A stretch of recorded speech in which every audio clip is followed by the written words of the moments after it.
No question is too dumb. Literally ask, like, does the roof come with the house? Because honestly, who knows? It could be an upgrade.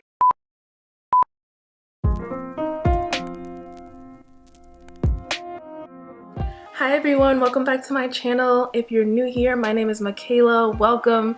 So for today's video, I'm going to talk about a few tips and advice for first-time home buyers. Most of these tips are geared more towards new construction just because that's the route we took. So we have a little bit more information on that. However, I think that some of these tips can still be useful if you're looking at resale houses. I just want to point out a few things before we get started.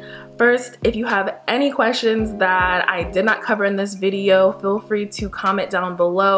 I am happy to answer as many questions as I possibly can, as long as I know the answer, because I'm still learning many things even after the process has ended. I will say that most of these tips are geared more towards like the beginning stages of house hunting. So if you have any other questions, feel free to comment them down below, and I will try my best to get to all of the questions.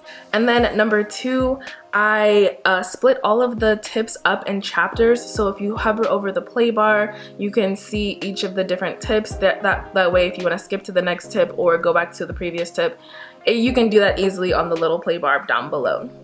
Okay, so let's jump right into these tips.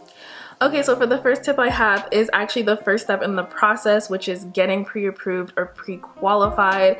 There are tons of YouTube videos and like Google resources to explain the differences between pre-approval and pre-qualification, so I won't get too much into that.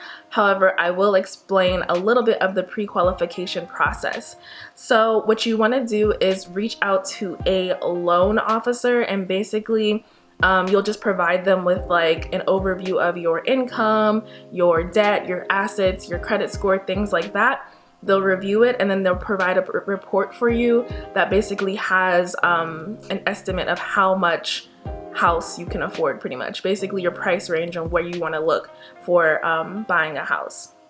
So this is kind of a tip within a tip. I will say be careful with that estimate, because it was my understanding that the loan officer uses your pre-taxed income to like provide you that information of like what you qualify for. And I thought that was really weird, because it's like they're using money that you don't have, so it was kind of weird. But anyway, that's why I say just be careful with that estimate. So for example, let's just say they say you qualify for a $500,000 house, and so that's where you start looking, and then you realize that the monthly payments for a $500,000 house may be like $4,000. I'm just making all of these numbers up, but let's say it's $4,000 a month. And I mean, you know, you have bills, groceries, gas, you have other things to pay for, and you're realizing that that's just not, like $4,000 a month is not doable. And that's why I say be careful. The estimate that you'll see on paper is like, oh wow, like I can look at all of these houses, and then you realize that, you know, you probably should scale it back a little bit because there's other factors to take into consideration. So Alex and I did not do that step first. We just started looking at houses, and so we ended up looking at houses that we really liked, that we were like, oh yeah, like we could afford this. And then yeah, we could not afford that. So after we spoke to a loan officer, we basically realized what price range we should start looking in. Okay, so that brings us into our second tip, which is basically for new construction houses. The price they advertise is not the final price that your house will end up being in the end. For example, on their billboards, on the papers they hand you when you first walk in the door, it'll say things like starting at mid threes, starting at low fours, things like that. And so you're like, oh, you know, let's just use the previous example. Let's say you pre-qualify for $500,000.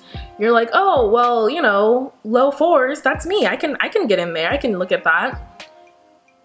When they say low fours, or when they give you that price, it's literally the house that has no upgrades, no structural upgrades, no design center upgrades, none of that stuff. It's literally just like the basic options of the house, I guess. And so, you know, of course, when you look at the model house, it has all the bells and whistles, it has all the upgrades That's not what you're getting for that price. And I mean, we knew this, but we also kind of didn't know just how expensive it could get with all of the different upgrades and things like that. So again, for new construction, after you get pre-approved or pre-qualified, just be mindful of the price that they advertise is not going to be the final price that you end up getting your house for. Okay, so that brings us to tip number 3. For new construction, the earlier you get in, the better. If you can get in early, get in early. With that being said, there's a few perks to getting in early. For one, you get to pick your lot. So for example, let's say the community has 100 lots. You're one of the first people to get in, you have 100 lots to choose from. Versus if they're halfway done, you only have 50 lots to choose from. Also, just in our experience, since we went with a townhouse, and I don't know if this is for every builder, but for our builder, they picked all of the exterior elevations of the townhouse. We could not say, oh, we want a blue house. We had to pick based off of the options that they had. The reason why they do that with townhouses is because they don't want everyone to pick the same design and have like 10 of the same houses in a row, which is understandable. So again, for townhouse new construction in particular, the earlier you get in, the more selections you have with your exterior of your house. The second perk to getting in early is it is cheaper.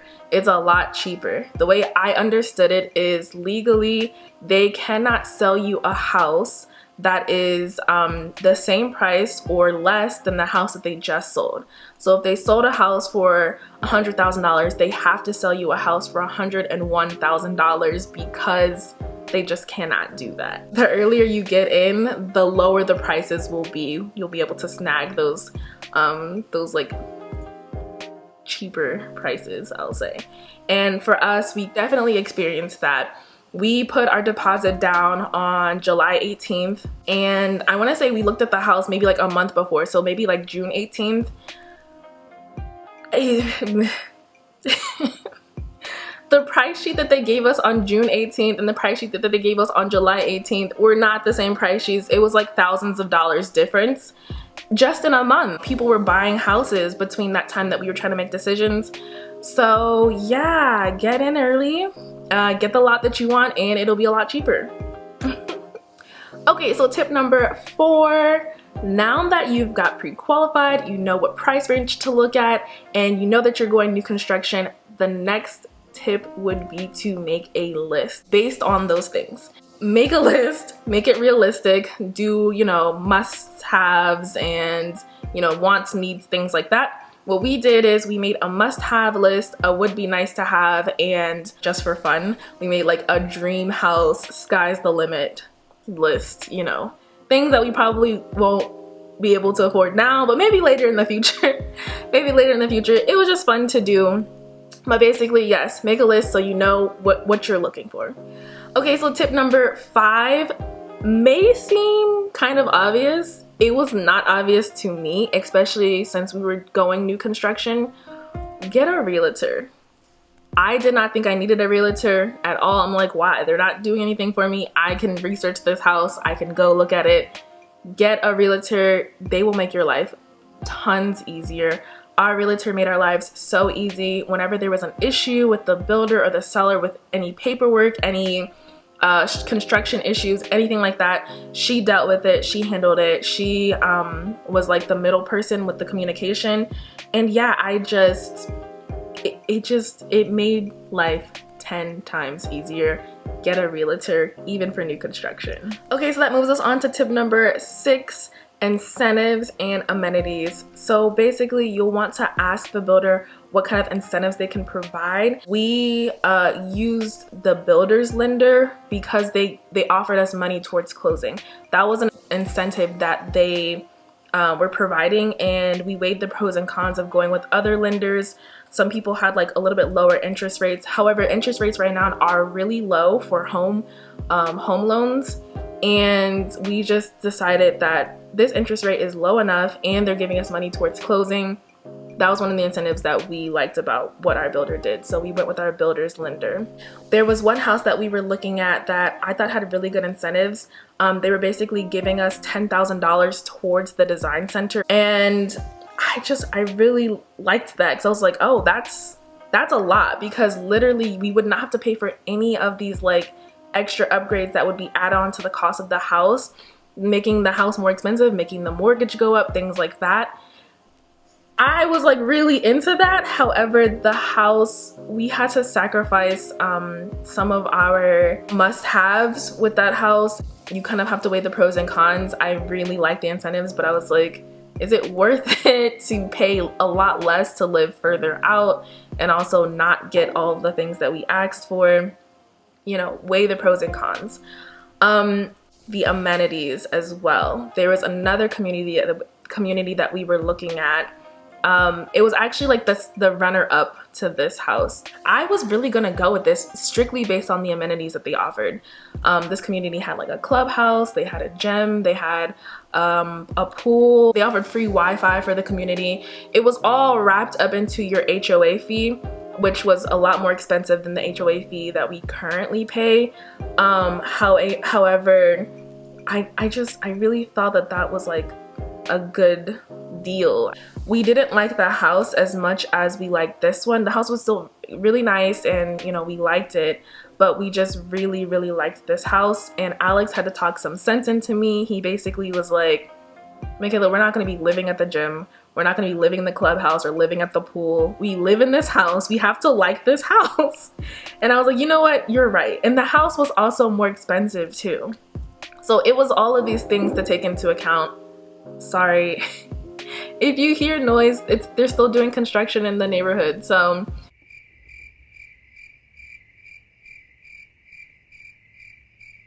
anyway, yes, ask about incentives, take the amenities into account, but don't let them take over your thought process of actually buying the house. Like I almost did. I literally almost gave up our dream house for incentives and amenities, which I'm glad he talked me out of that. So that brings us to the last tip that I have today, which is to ask questions. I think this tip is probably the most important tip, because you want to ask as many questions as you possibly can.